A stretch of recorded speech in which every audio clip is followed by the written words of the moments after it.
하나님께서 우리에게 선물로 주신 이 믿음은 참 소중합니다. 이에 성경은 아무든지 화평함과 거룩함이 없이는 주를 따를 수 없느니라 라고 말씀을 하고 있습니다. 주님을 향한 화평함 그리고 거룩함. 물론 사실 인간의 몸을 입고 있는 우리 스스로의 힘으로는 하나님과 화평하며 이웃과 화목하며 혹 원수를 사랑하기란 참 쉽지만은 않습니다. 이에 하나님은 거룩한 모범의 표본이신 예수님을 우리에게 보내주셨습니다. 그 예수님이 어떠한 삶을 사셨는지 성경은 고스란히 잘 우리에게 가르쳐주고 있습니다.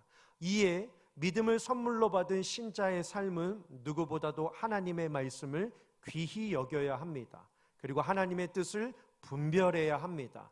시대를 보면서 믿음의 눈으로 세상을 볼 줄 알아야 합니다. 다른 생각도 참 중요하고 다른 관심도 참 소중하고 다른 배움도 참 가치가 있지만 신자로 살아가는 우리에게 있어서 참으로 소중한 것은 영을 잘 관리하며 말씀을 꼴로 삼으면서 소생케 하시는 하나님의 뜻과 진리의 말씀을 심령 가운데 담고 살아가는 것이 참 중요합니다. 그래서 저는 여러분들과 함께 이 6월 한 달 성령님의 이끄심 그리고 성령님의 본질 그리고 지난주에는 느헤미야 말씀을 통하여서 성령 충만한 사람은 어떠한 삶을 사는지 함께 살펴보았습니다. 말씀을 붙드는 삶을 살게 되고 고난 속에서도 마음이 충성됨을 보시고자 하시는 하나님의 뜻을 깨달아 순종하며 살게 됩니다. 아울러 참 성경을 hil기야 선지자를 통하여서 학사 에스라가 이스라엘 백성들 앞에서 함께 낭독했을 때 불순종한 이스라엘 백성들을 징계하신 하나님의 그 정의와 공의에 자신의 삶을 견주면 우리는 도저히 살아날 수 있는 방법이 하나도 없음에도 불구하고 긍휼이 풍성하신 하나님께서 다시 살려주시고 다시 품어주시고 다시 구원해 주신 그 은혜를 잊지 않게 하시기 위하여 마지막 말씀이 긍휼을 깨닫게 하시는 일을 성령께서 하신다라고 하여서 지난주에 성령 충만한 사람은 말씀을 붙드는 사람, 순종을 사모하는 사람, 또 긍휼을 잊지 않는 삶을 살게 하시는 이 성령의 진가를 우리가 함께 살펴보았습니다. 오늘은 지난 시간에 우리가 이사야에서 한 번, 요한복음 14장에서 한 번, 그리고 느헤미야에서 한 번, 그래서 구약 2번 보셨고 오늘은 이제 정말 중요한, 왜 중요할까요? 예수님께서 부활하시고 제자들에게 처음으로 찾아가셔서 하신 말씀이 이 안에 기록이 되어져 있기 때문입니다.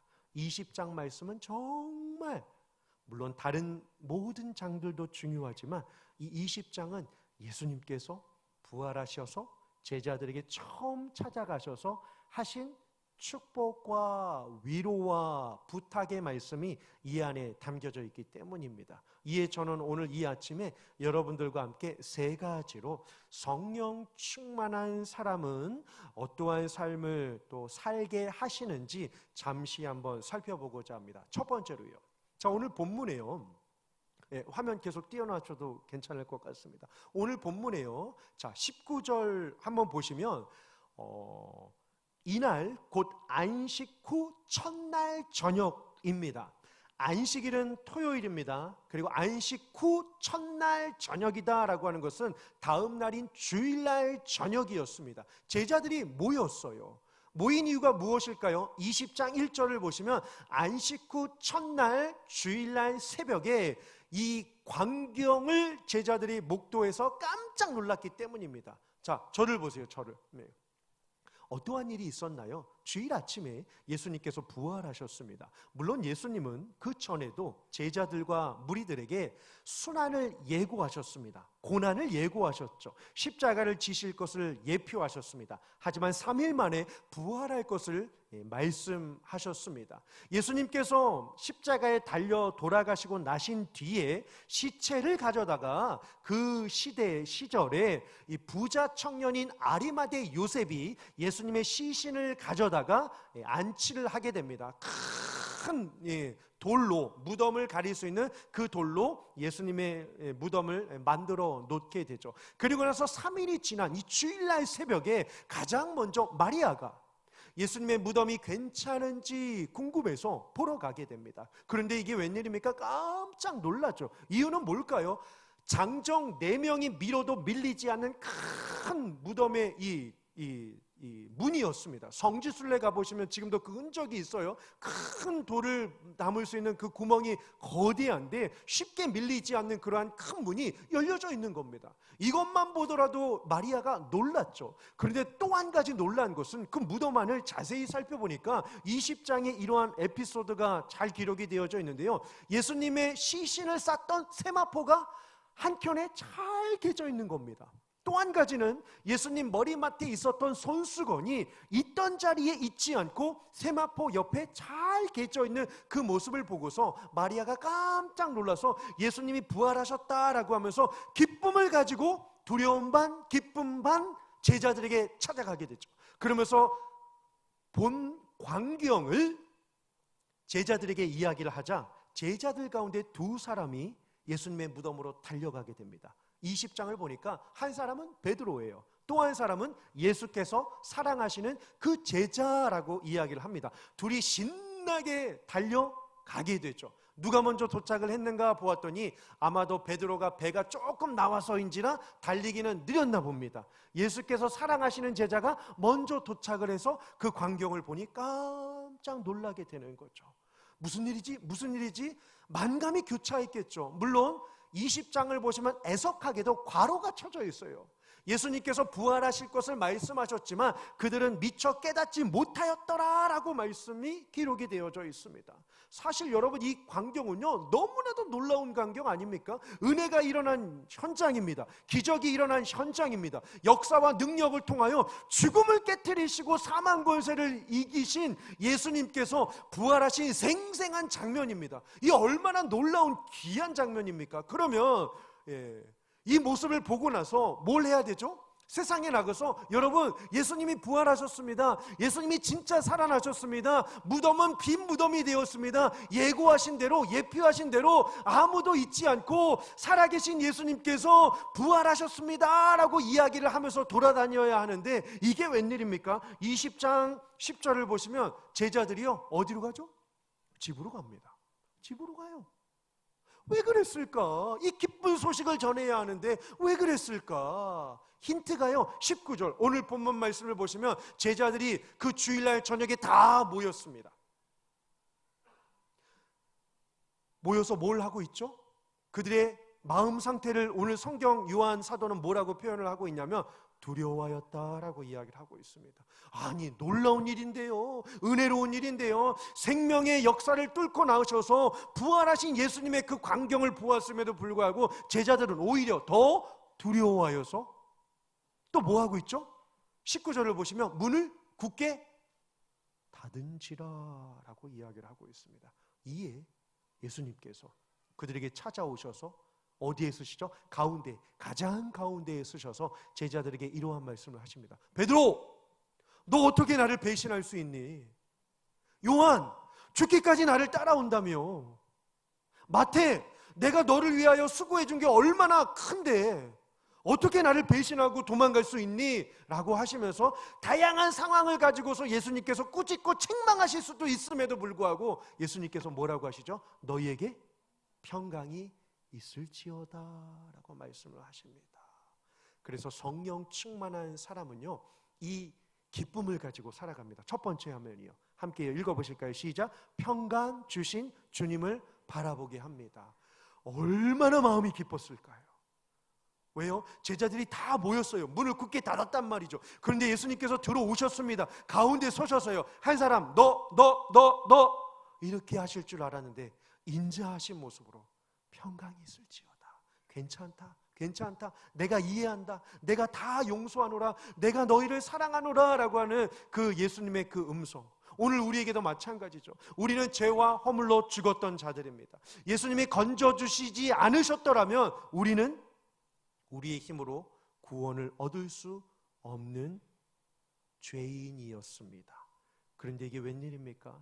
주님이 우리를 택하여 주시고, 주님이 우리를 위하여 대신 죽어주시고, 사망 권세를 깨뜨리시고 우리에게 의의 옷을 입혀주셔서 우리는 하늘의 시민권을 가진 하나님의 자녀가 되었습니다. 커다란 축복 아니겠습니까? 그래서 하나님께서는 우리에게 뭘 주셨습니까? 믿음을 주신 것이죠. 소망을 잃지 말라라고 하는 이 믿음을 주신 것입니다. 물론 우리는 이 땅을 살아가면서 참 많은 유혹에 부딪히곤 합니다. 어려움도 있고 아픔도 있습니다. 고난도 있고 시련도 있습니다. 절망이 찾아와 마음이 너무나도 힘들어할 때도 있다라고 하는 사실입니다. 하지만 우리는 분명히 기억해야 할 것입니다. 하나님은 우리를 끝까지 떠나지 아니하시고 사랑하시는 하나님이심을 늘 기억하며 살아가시는 저와 여러분들이 되시기를 주님의 이름으로 축원합니다. 이스라엘 백성들이요, 범죄함으로 말미암아 이집트에서 430년간 포로로 지내게 됩니다. 사실 하나님은 아브라함에게 일찍이 이 말씀을 예표해 주셨습니다. 너희가 4대 만에 갔다가 돌아오리라 라고 말이죠. 범죄한 이스라엘 백성들 심판하시기 위하여 4대 동안 보내셨다가 다시금 돌아오게 하시는 하나님의 이 에피소드가 이 안에 담겨져 있는데요. 그리고 나서 하나님께서 누구를 부르시게 되죠? 가나안 땅으로 인도하시기 위하여 모세를 부르시게 됩니다. 근데 보세요 여러분, 모세가 40년은 바로 궁에서 있었습니다. 그런데 점점 자라가면서 이 정체성에 충격이 오게 되죠. 나는 히브리 사람인데, 유대 사람인데 나는 왜 애굽의 왕자로 지내고 있는가라고 하는 이 정체성의 혼란을 갖고 있다가 어느 날 밖에 나갔는데 사람들이 벽돌을 만들고 있는 그 공사 현장이었습니다. 그런데 애굽 병사가 자기의 동포인 히브리 사람을 막 학대하고 있는 장면에 모세가 견디지 못하여서 애굽 병사를 쳐서 그 시체를 땅에 묻게 됩니다. 아무도 못 봤겠지라고 하면서 다시금 궁으로 돌아와서 그 다음날 또 나가요. 그런데 또다시 애굽 병사가 자기의 동족인 히브리 사람을 학대하는 그 모습을 보고서 멱살을 잡는 순간에 뭐라고 합니까? 어제 너가 우리를 죽였던 것 같이 오늘도 우리를 죽일 거냐라고 하는 이 이야기를 듣자마자 내 신분이 노출되었구나 라고 하면서 그가 깊은 광야로 도망을 갑니다. 무려 40년 동안이요. 40년 동안 광야에서 홀로 지내요. 그러던 가운데 하나님께서 모세를 불러내시게 됩니다. 모세야, 내가 이스라엘 백성들의 신음소리를 들었는데 이제는 내가 구해내리라, 건져내리라, 그들을 속량하여 돼서 그들을 좀 이끌고 가나안 축복의 땅으로 데리고 가려고 하는데 너가 좀 가면 되겠다라고 하시죠. 근데 모세가 뭐라고 합니까? 주님, 저 말입니까? 전 못 가요. 떨어져 있는지도 오래였고 입술이 어눌한 자이고 백성들 앞에 나가서 하나님을 전하라니요, 생각해 보십시오. 그들이 하나님을 받아들이겠습니까? 당연하겠죠. 상식적으로도요. 430년이라고 하는 긴 시간 동안 포로 생활을 한 이스라엘 백성들의 심정이 어떠했을까요? 하나님은 우리를 버렸네. 하나님은 우리를 사랑하지 않으시네. 하나님은 우리를 기억하지 않으시네 라고 하는 패배주의가 그들의 삶에 만연해 있었을 것입니다. 그 마음을 알았기 때문에 모세가 저들에게 가서 하나님이 누구라고 말해주라고요? 전 못합니다. 심지어 바로왕 앞에 가서 하나님의 계획을 말해주라고요? 저는 못합니다. 못해요. 그럴 때 심령도 위축되어 있고 이스라엘 백성들의 분위기도 완전히 다운되어 있는 상태에서 하나님께서 모세에게, 모세야, 이렇게 나를 설명해 주면 백성들도 이해할 것이고 너의 마음도 회복할 수 있어 라고 하시면서 하나님께서 모세를 불러다가 하나님 자신이 누구이신지를 설명해 주시게 됩니다. 출애굽기 6장 6절부터 8절까지 하나님 자신의 모습을 완전수인 7가지의 모습으로 하나님을 이렇게 설명을 하시는데요. 한번 보실까요? 첫 번째로요, 나는 여호와다 라고 하는 것입니다. 나는 누구의 손으로 빚은 어떠한 우상이 아니라 스스로 있는 잔이다 라고 하면서 하나님 자신을 설명해 주시게 됩니다. 그리고 두 번째는요, 하나님은 어떠한 분이시냐면 빼내시는 분이시다 라고 하는 것입니다. 이 뜻은요, 구원하다, 살리다 라고 하는 이 구속의 단어를 가지고 있습니다. 리뎀션이라고 하는 이 단어예요. 세 번째는요, 건지다 라고 하는 이 계획입니다. 나는 여호와라, 빼내며 건지며, 그리고 네 번째가 뭘까요? 죄를 용서해 주시는 거예요. 이스라엘 백성들이 미워서 하나님의 관심이 없어서 이집트의 포로로 있었던 것이 아닙니다. 죄 때문이죠. 하지만 하나님께서 그 문제를 해결해 주십니다. 네 번째로 속량하다라고 하는 이 단어로 말이죠. 이어지는 7절입니다. 내 백성으로 삼으리라 라고 하는 이 표현입니다. 한 시대만 구원하는 것이 아니라 신앙의 계승이 멈추지 않는 하나님의 축복, 신앙의 계승이 멈추지 않는 하나님의 축복이 이 안에 기록이 되어져 있습니다. 내 백성으로 삼겠다라고 말이죠. 이어지는 8절에는 두 가지, 여섯 번째와 일곱 번째가 있습니다. 8절이에요.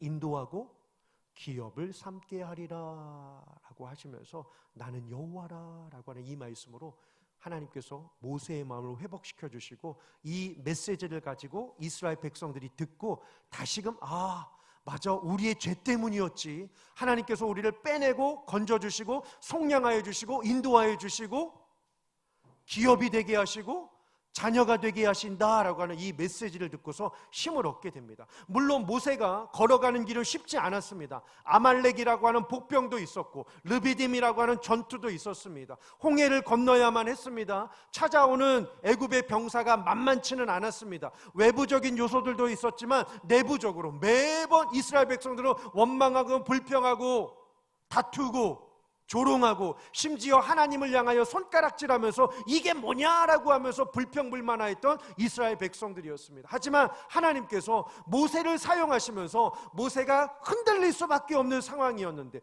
무너질 수밖에 없는 상황이었는데, 포기할 수밖에 없는 상황인데 모세의 마음에 하나님께서 이 말씀 하나를 확신으로 주게 되니까요, 모세가 포기하지 않고 무너지지 않고 끝까지 승리하는 장면이 기록이 되어져 있는데요, 그게 바로 무엇이냐면 출애굽기 33장입니다. 17절입니다. 우리 다 함께 한번 읽어보실까요? 시작. 여호와께서 모세에게 이르시되 내가 말하는 이 일도 내가 하리니 너는 내 목전에 은총을 입었고 내가 이름으로도 너를 알미니라. 아멘. 이 말씀이죠. 힘겨워서 어찌할 수 없는데, 외로워서 어찌할 수 없는데, 바로왕 앞에 서는 게 정말 누구보다도 싫었는데, 사실 여러분 첫 번째 재앙부터 10번째 재앙까지 모세가 바로왕 앞에 이것을 내가 보내리니 너희가 고통을 당하리라, 피, 개구리, 이, 파리 등등의 이 재앙을 보여주잖아요. 하지만 하나님은 바로의 마음을 계속해서 완악하게 하십니다. 이 바로왕 앞에 선 모세의 심경을 한번 이해해 보신 적이 있으십니까? 말을 해도 바로왕은 듣질 않아요. 그러면 이 말하고 나오면 좀 우리를 빼내어 줄 것 같은데 하나님은 계속해서 모세를 훈련시킵니다. 바로왕 앞에 보내셔요. 그러면 내심 우리의 마음 같으면 뭔 생각이 들 수 있을까요? 하나님 또 보냅니까? 해도 안 되는데 또 가봐야 무슨 소용이 있습니까? 그런 생각이 들지 않았을까요? 하나님 내가 가기는 합니다만 바로왕 앞에 이야기한들 이젠 소용이 없네요. 개구리 해봤자 별거 아니었잖아요. 파리 재앙 별거 아니었잖아요. 우박 보내봐야 별거 아니었는데 또 가서 말하라고요? 귀찮습니다. 진저리가 납니다. 별 소용이 없는 것 같다고요 라고 이야기할 수 있는 상황이 너무나도 많았음에도 불구하고 모세는요 한 번도 불평불만을 하지 않습니다. 왜요? 하나님께서 하실 것을 기대하고 있었기 때문입니다. 하나님을 향한 그 믿음을 통하여서 하나님의 역사를 더욱더 사모하고 있었기 때문입니다. 오늘 우리의 마음은 어떤가요? 불안해하고 있지 않습니까? 염려와 걱정으로 차 있지는 않습니까? 근심과 두려움 가운데 차 있지는 않습니까? 여러분 우리가 그러한 마음들을 하나님 앞에 다 내려놓으시길 원합니다. 여러분 아까 그 메시지가 참 위로가 되지 않습니까? 내가 말하는 이 일도 내가 다 하리니, 내가 말하는 이 일도, 기도와 간구도 소망도 부탁도 어떠한 이 모습도 간절함도 하나님이 뭐라고 하시죠? 내가 다 하리니 그렇습니다. 전능하신 하나님께서 우리 편이 되심을 늘 기억하며 살아가시는 저와 여러분들이 되시기를 주님의 이름으로 축원합니다. 그래서 저는 여러분들에게 오늘 이 아침에 좀 이렇게 힘이 될 수 있는 이 메시지를 좀 드리고 싶습니다. 시편 42편 5절인데요. 우리 다 함께 화면을 보시며 함께 합독하실까요? 시작. 내 영혼아, 내가 어찌하여 낙심하여 어찌하여 내 속에서 불안해하는가. 너는 하나님께 소망을 두라. 그가 나타나 도우심으로 말미암아 내가 여전히 찬송하리로다. 아멘. 지난주 대신방 갔는데 한 성도님이 그러한 말씀을 하시더라고요. 간증을 많이 하는 삶을 살고 싶대요. 축복이죠. 그렇죠? 간증을 많이 하는 삶. 그 일들은 어떻게 가능할까요? 하나님께 소망을 두면 그 일들은 분명히 가능할 줄 믿습니다. 아까 보셨잖아요. 너는 하나님께 소망을 두라. 그래야면 뭐 어떻게 해요? 내가 일어나 너를 도우리니 라고 하는 능력의 말씀이 우리 삶 가운데 충만하게 일어날 줄 믿습니다. 두 번째는요, 이에 성령 충만한 사람은요, 이 모습으로 살아가게 됩니다. 함께 읽어보실까요? 시작. 사명 주신 주님을 의지하게 합니다. 자, 오늘 예수님께서 너희에게 평강이 있을지어다 라고 말씀을 하셨습니다. 그리고 나서 뭘 하시죠? 다음 이어지는 구절을 보시면 제자들 앞에 서셔서 손과 옆구리에 못자국을 보여주십니다. 그리고 나서 평강이 있을지어다 라고 하시면서 예수님께서 이 땅에 오신 궁극적인 본질, 하나님의 사명을 예수님께서 한마디로 이렇게 요약해 주십니다. 아버지께서 나를 보내신 것 같이 나도 너희를 보내노라 라고 말이죠. 이건 뭘까요? 두 가지입니다. 용서와 순종이에요. 용서와 순종입니다. 잘 보세요. 하나님께서 아들 예수 그리스도를 이 땅 가운데 보내신 이유가 무엇입니까? 용서입니다. 죄인을 향한 아버지 사랑을 보여주시기 위한 용서입니다. 하나님께서 예수님을 보내신 이유는 용서예요. 그러면 예수님께서 이 땅에 오신 목적은 무엇입니까? 하나님의 명령에 대한 순종입니다. 하나님은 용서하시기 위하여 보내셨고 예수님은 순종하시기 위하여 오셨습니다. 더 명백한 힌트가 어디에 있냐면 아버지께서 나를 보내신 것 같이 나도 너희를 보내노라 라고 하시면서 숨을 내쉬며 하신 말씀이 용서하는 것, 순종하는 것, 어려운 것을 이미 알고 계시기 때문에 용서와 순종의 삶을 살아가시도록 돕는 방편을 예수님께서 선물로 주시는 장면이 기록이 되어 있습니다. 뭐라고 되어 있죠? 성령을 받으라라고 말이죠. 성령을 받으라라고 말이죠. 용서와 순종이라고 하는 이 단어를 제가 선택한 이유가 있습니다. 그것은 제 생각이 아니라 성령을 받으라라고 말씀하신 이후에 예수님께서 다시 한번 제자들을 깨우치시기 위하여 설명해 주신 문구 때문입니다. 23절이에요. 너희가 누구의 죄든지 사하면 사하여 질 것이요 누구의 죄든지 그대로 두면 그대로 있으리라 하시니라. 아멘. 바로 이거예요. 율법교사가 예수님에게 찾아와 가장 큰 계명은 무엇입니까? 라고 했을 때 예수님이 뭐라고 하시죠? 하나님을 사랑하고 이웃을 사랑하고 원수를 사랑하라 라고 하셨습니다. 큰 계명, 가장 크고 첫째 되는 계명이 바로 이것입니다. 사랑하고 용서하는 것. 하지만 순종하며 살아가기란 참 쉽지만은 않죠. 여러분, 요셉이요, 형들의 시기로 말미암아 미디안 상인들에게 은 20에 팔려갑니다. 아버지로부터 떨어져 있고 심한 종살이를 하고 혹된 이 고역에 시달리면서 참 어려운 인생을 살죠. 하지만 꿋꿋하게 믿음을 잃지 않고 하나님이 함께 하심으로 형통함을 입은 자가 되어서 결국 애굽의 국무총리인 2인자가 됩니다. 가나안 땅에 흉년이 들어 요셉의 형들이 애굽으로 식량을 사러 오게 되죠. 기막힌 상봉을 하게 됩니다.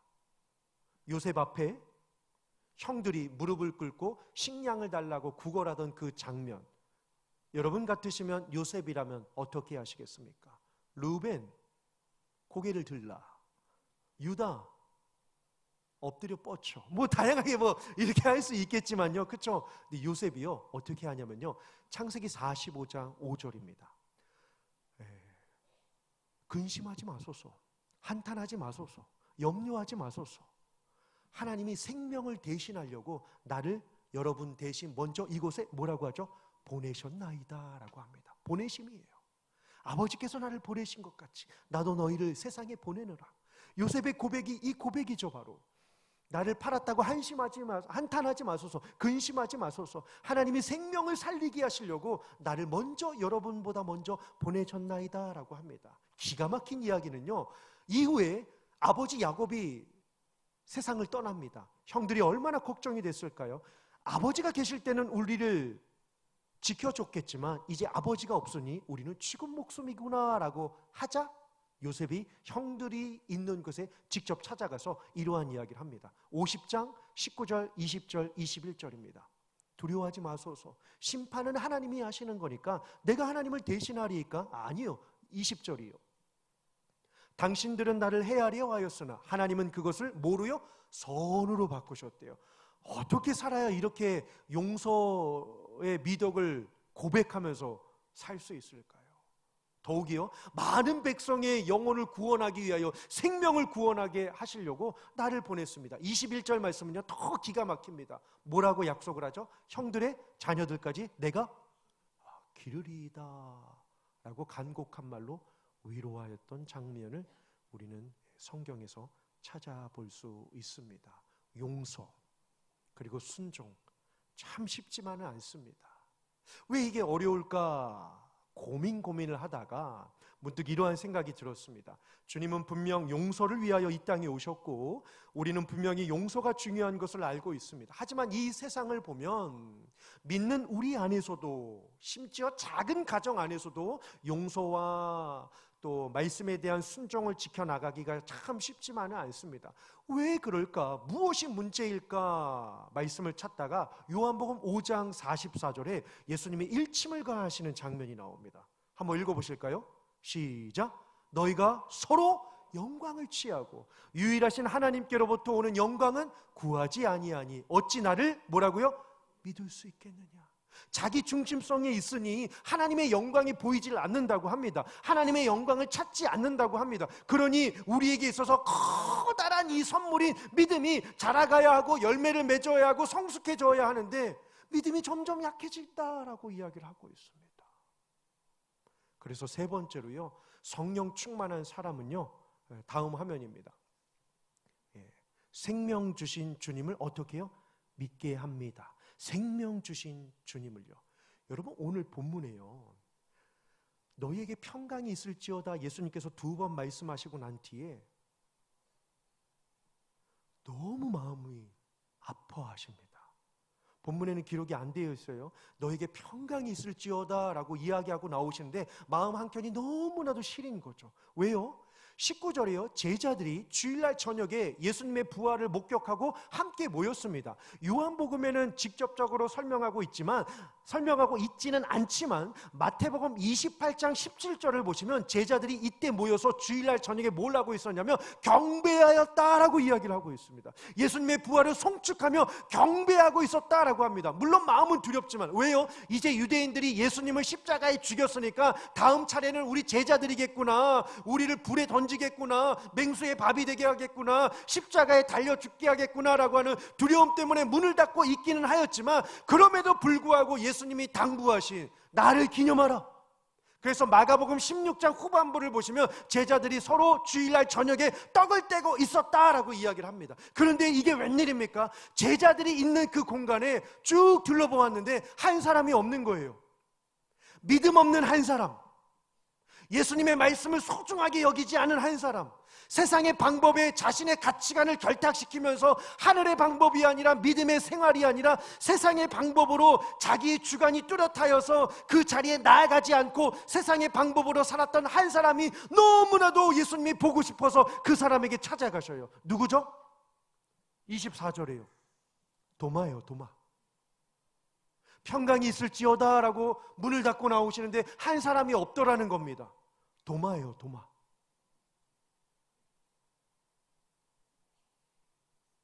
잘 보세요. 그 있어야 될 자리에 도마가 없었습니다. 그 다음 날에 25절에요. 그 다음 날에 제자들이 도마의 집에 찾아가요. 도마야, 우리 예수님 봤어. 손가락 그리고 손 옆구리 자국 난 그 모습을 우리가 봤어. 예수님이 살아나셨어 라고 하죠. 근데 도마가 뭐라고 하죠? 나 그거 보지 않으면 못 믿어. 손가락 넣지 않으면 나 못 믿어. 더 놀라운 것은 뭘까요? 예수님이 그래서 그 다음 구절입니다. 26절이에요. 주일날 저녁에 도마가 없었어요. 그 월요일날 제자들이 찾아갔단 말이죠. 그런데 26절의 첫 단어를 보십시오. 며칠 지나고요? 여드레 7, 8일 지나고요. 그러면 뭘까요? 날짜 계산을 한번 해보시면 2주 동안 도마는 믿음의 자리에, 경배하는 자리에, 성찬을 나누는 자리에 없었습니다. 결국 누가 찾아가시죠? 여드레가 지나고 난 뒤에 예수님께서 도마의 집에 직접 찾아가셔서 자신의 몸을 보여주십니다. 그리고 26절에 제자들에게 하셨던 똑같은 이야기를 세 번째 한 사람에게 집중하여서 도마에게 너희에게 평강이 있을지어다 라고 위로해 주시고 그 영혼을 다시금 복돋아 주시는, 격려해 주시는 그 장면이 나오죠. 그리고 27절에 도마야 만져봐, 넣어봐, 봐봐 보여주시게 됩니다. 그러면서 27절에 예수님의 가슴 아픈 이야기가 있죠. 하반절이에요. 믿음 없는 자가 되지 마라. 믿음 없는 자가 되지 마라. 그래서 28절에 도마가 신앙 고백을 합니다. 나의 주님, 나의 하나님이라고 말이죠. 그러자 예수님께서 다시 대답을 하시죠. 보지 못하고 믿는 자들은 어떻게 해요? 복되도다라고 말이죠. 믿음을 강조해 주십니다. 사실 예수님께서 우리에게 이 성경 66권을 주신 이유도 무엇입니까? 여러분 31절 한번 보실까요? 오직 이것을 기록하면 너희로 예수께서 하나님의 아들 그리스도이심을 어떻게 해요? 믿게 하려 함이요. 또 너희로 믿고 그 이름을 힘입어 생명을 얻게 하려 함이니라. 아멘. 여러분 우리가 생명을 어떻게 얻게 되었습니까? 영원한 생명을 우리가 어떻게 얻게 되었습니까? 믿음으로 말미암아 얻게 된 하나님의 선물인 줄 믿습니다. 그래서 베드로 사도가 이 시대를 살아가는 우리들에게 예수님이 가시적으로 눈에 보이지는 않지만 사랑하는 믿음의 성도들을 향하여서 이렇게 축복해 주는 장면이 있습니다. 베드로전서 1장 8절이에요. 예수를 너희가 보지 못하였으나 사랑하는도다. 이제도 보지 못하나 믿고 말할 수 없는 영광스러운 즐거움으로 기뻐한다라고 이야기를 하고 있습니다. 베드로 사도도 가장 중요한 것이 믿음이었다라고 하는 사실입니다. 여러분 믿음이 왜 중요할까요? 성령 충만하여 믿음으로 살아가는 게 왜 중요할까요? 우리가 설 자리가 있기 때문입니다. 9절이요. 다 함께 읽어보실까요? 시작. 믿음의 결국 곧 영혼의 구원을 받음이라. 아멘. 믿음의 결국 영혼의 구원을 얻게 될 그 마지막 나라에 우리가 다 함께 서기 때문입니다. 하나님 나라죠. 요한계시록 21장 말씀만 드리고 마치도록 하겠습니다. 21장의 천국이 빼주세요. 21장에 김샜네요. 그렇죠? 21장에 천국을 설명해 주고 있습니다. 천국에 없는 게 4개라고 합니다. 뭐가 없죠? 사망, 애통하는 것, 곡하는 것, 아픔이 다 지나감이로라 라고 하면서 천국에 없는 것 4개예요. 사망이 없대요. 애통하는 것이 없다고 합니다. 아픔이 없다고 합니다. 곡하는 것이 없다라고 합니다. 근데 제가 성경을 읽다가 깜짝 놀란 거 있죠. 또 한 가지가 없다고 합니다. 뭘까요? 천국에 없는 것 한 가지. 천국에는 없는데 여기에는 있기 때문에 우리는 여기에 있는 이것을요 귀히 여기며 사랑하며 지켜야 합니다. 21장 22절입니다. 다 함께요. 화면이요. 시작. 성 안에서 내가 성전을 보지 못하였으니 이는 주 하나님 곧 전능하신 이와 및 어린 양이 그 성전이심이라. 아멘. 천국에는 사망이 없고 곡하는 것이 없고 아픔이 없고 애통하는 것이 없다라고 하는 그 광경을 본 이 사도 요한이 감격하여서 하나님 그 환상을 보고 나서 이 놀라운 은혜를 주신 하나님을 내가 예배하겠습니다라고 하면서 두루두루 찾아요. 그런데 뭐가 안 보이냐면 성전에 가서 예배해야 되는데 성전이 보이질 않더라는 겁니다. 그런데 깨닫게 되죠. 아, 성전은 바로 하나님이시구나. 우리의 죄를 위하여 대속하여 죽으신 어린 양 예수 그리스도가 되시는구나 라고 하는 이 장면을 통하여서 사도 요한이 죽을 때까지 믿음을 가지고서 교회를 사랑했다라고 하는 이 전설 속의 삼천리의 이야기를 우리는 분명히 잊지 말아야 할 것입니다. 성전을 찾는데 찾지 못하는 이 모습. 그래서 우리는 어떻게 해요? 옆에 분들과 함께 이렇게 인사를 하시죠. 성전 사랑하는 성도 됩시다 라고 말이죠. 주의 성전을 사랑하는 성도가 됩시다. 근데 이 뜻이 애매모호해요. 성전을 사랑한다는 게 뭘까라고 했을 때 제가 여러분들에게 노골적으로 해법을 드리도록 하겠습니다. 주중 예배 때 만납시다 라고 말이죠. 자, 주중 예배 때 만납시다. 왜 안 하셔요? 주중 예배 때 만납시다. 예배는 소중합니다. 성전에 나와 하나님을 만나는 시간은 귀하고 거룩한 것임을 우리는 잊지 말아야 할 것입니다. 큰 사랑, 믿음을 주셨습니다. 믿음을 가지고 예배할 수 있는 이 처소를 주셨습니다. 이 시대의 마지막 소망인 이 믿음의 또 주의 교회를 끝까지 사랑하시어 끝날까지 천국 백성으로 아름답게 승리하며 나아가시는 저와 여러분들이 되시기를 주님의 이름으로 축원합니다.